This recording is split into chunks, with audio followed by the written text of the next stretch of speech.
This is the Nitecore Baby Blower version 2. And this replaces a bunch of things in my camera bag. Actually, mga tatlo lang pala. Tama, tatlo lang. But anyway, let's talk about it.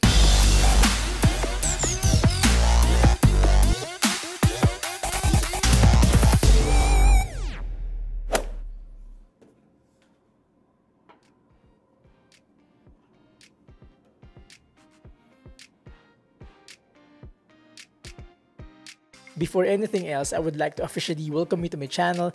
Thank you for making it past the intro. If you are into cameras, gadgets, technologies, all that good stuff, please do subscribe and hit that bell if you haven't yet. In that case, you won't miss out on anything from this channel. By the way, shout out to Nitecore for sending me this and for making this video possible. Having that out of the way, let's dive right into the topic. And so like I said, this is the Nitecore Baby Blower version 2. I wasn't able to try the version 1, but version 2s are always better.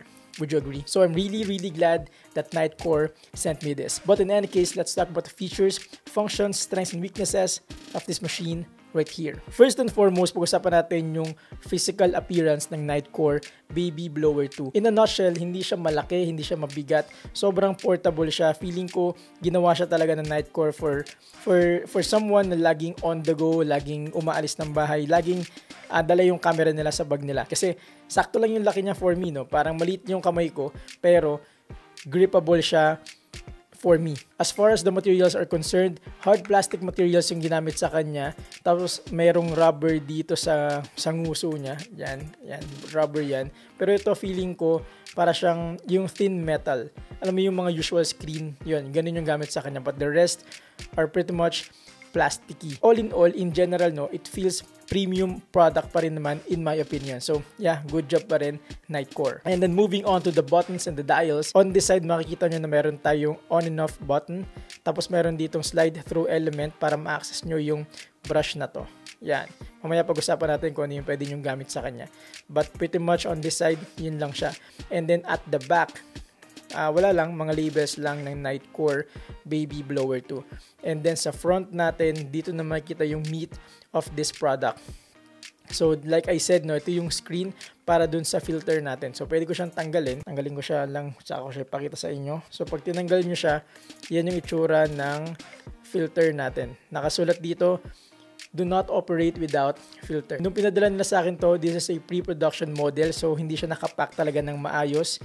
Meaning to say, hindi siya nakapack talaga in its official box. So wala siyang kasama filter. I don't know, I'm not sure kung pag binili nyo siya ngayon na na-launch na siya, kung meron siyang kasama filter, extra filter or what. But pero nung nakuha ko itong product, meron na siya nakalagay na filter dito. Ngayon, kung ibabalik mo siya, ganun lang din naman, no? And then, sa baba nun, makita nyo na itong dial na to. Ito na yung pinaka-importante in my opinion, no? Nakalagay dito, starting from lock, meaning to say yun yung kahit mapindot mo siya accidentally, mapindot siya sa loob ng bag na for some reason, hindi siya gagana, hindi gagana yung blower niya. And then the next would be the silent mode. Ito yung feeling ko kung sa electric fan, ito yung number 1, parang ganun.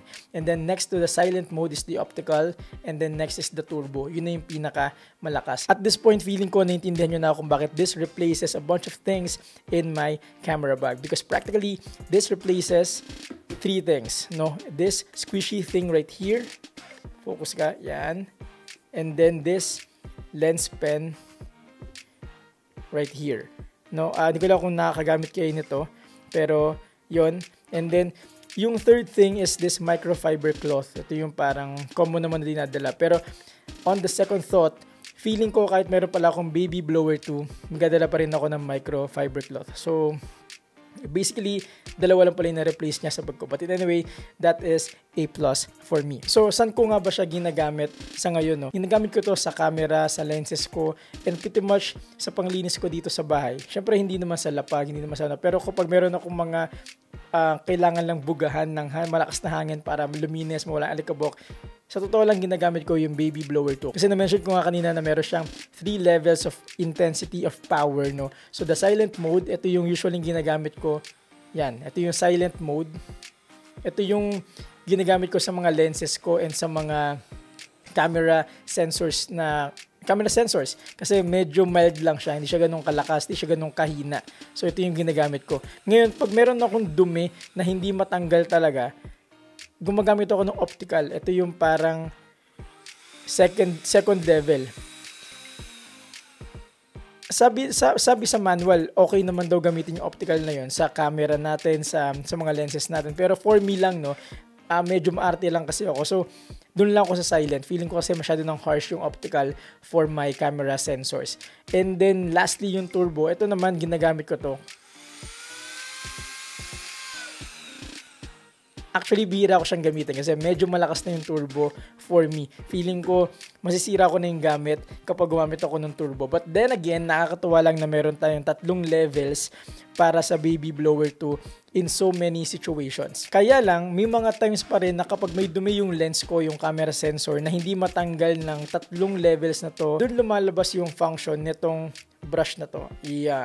Yan. So parang pwede mo siyang i-brush muna yung camera mo. Meron pala tayong camera dito. So pwede mo siyang i-brush muna. Tapos kapag natanggal na yung particle na kung ano mang particle yun, saka ko siya binubugahan ng silent mode. Again, no, bihira ako mag-optical and turbo sa mga sensors ko, but then again, it's a good option that we have those 2 other levels. Another thing pala about the Baby Blower 2 is that this brush right here, itong brush na yan, pwedeng napapalitan yan. Napapalitan natin yan, pwedeng palitan yan ng spare para kapag napudpud na siya, nasira na or what, pwede mo siyang palitan.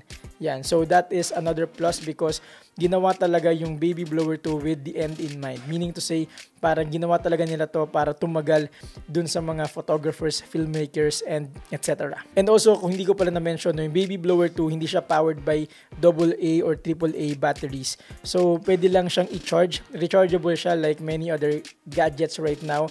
May kasama siyang USB-C cable para pwede mo siyang i-charge whenever. So, yun. Again, no, for me, another plus yun because I don't want bringing extra batteries, no. Medyo again, no, yung goal nga ng Baby Blower 2 ng Nitecore with this machine right here is the portability, the convenience of us content creators. Pag gumaalis tayo, pag lumalabas tayo, portable and wala na siya masyadong dalang mga batteries or whatsoever. So again, good job Nitecore. So that's it, ladies and gentlemen. As for my conclusion, with all the features of the Baby Blower 2 at this price point, I do believe that this is a bang for the buck. Especially if you are a content creator, photographer, filmmaker, or basta kapag gumagamit ka ng camera, I think this is a good investment. There you go, folks. I am sure I wasn't able to cover everything, so let me know your thoughts in the comment section, or we can connect on Instagram or on Facebook. Once again, shout out to Nitecore for sending me this and for making this video possible. As I end, if you're getting value from this video, please do like